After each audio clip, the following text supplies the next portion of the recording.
were outside of the traditional route of showing your work. By being outside, we just wanted to say, hey, we can do this ourselves and we can do it really well. And we were very ambitious too at the time.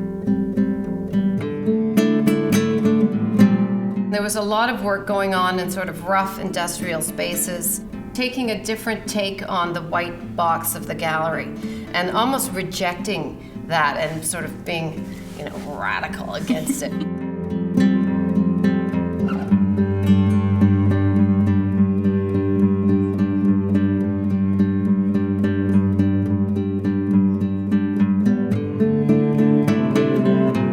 The idea of the house project was modeled on some level on women's space, which was Miriam Shapiro, Judy Chicago, which came out of a course that they taught at Berkeley. We wanted something different because we wanted something that we felt was more rigorous. We were young. Well, it was many years later Many too, years later, so it was a different time. Younger women were not embracing feminism, and it was becoming kind of a dirty word, and we wanted to sort of get back in there and stir up issues.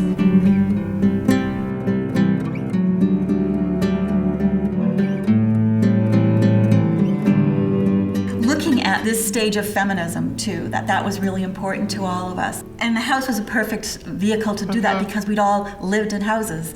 We all had that experience, and as women had that experience.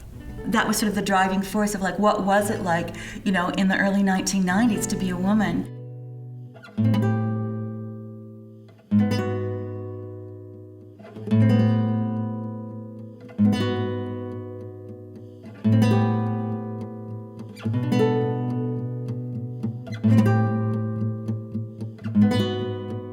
So we sat in the house and we discussed and we partied in the house and we did our work, and so we got very, it was a very collective experience.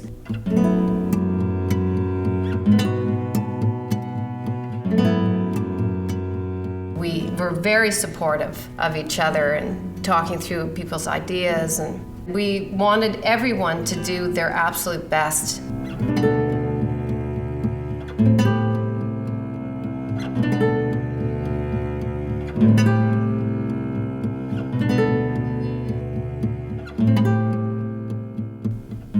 We had to find a house in very poor condition, where the landlord would let you paint all over the thing and rip everything out. And that was a bit of a hard search.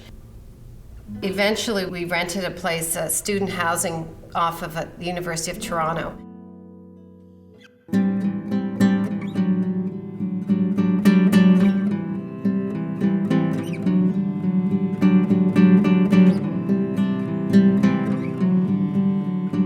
We invited 2 writers to be part of our group right away. We wanted them to experience what we were experiencing in the process. And kind of document, too, what was going on.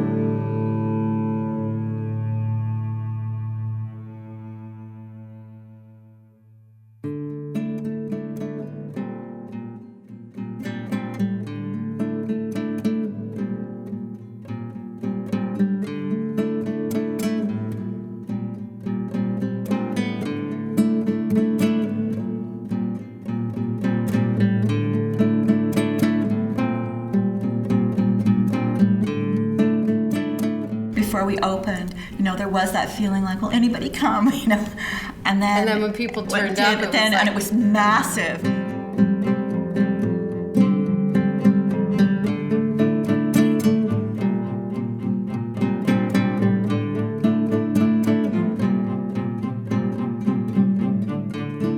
At one point, Urs Tataran, who was still a fire chief at the time, rolls up in the fire engine, and all the people on the street came running out because they were worried that something had happened to the house, which they had now become were so fond of us. The neighborhood was totally quite into us. interested too, yeah.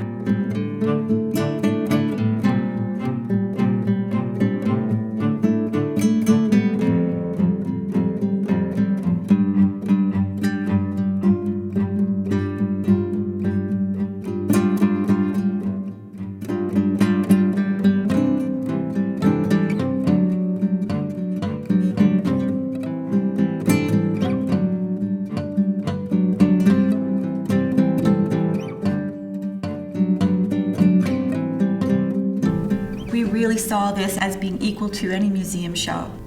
That was also part of the culture that you saw out there with the other collectives as well, is that everybody was raising the bar. No one was saying, it was going to be just sort of, work in a room, and not to wait for someone to come along and say, yes, I think you're worthy. It was like, we're saying we are worthy. That was certainly a whole part of, I think, that whole movement, is that people didn't want to wait. They wanted to prove themselves.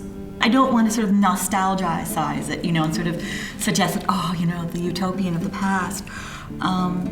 But because we didn't even realize it was special at the time. We were just living it.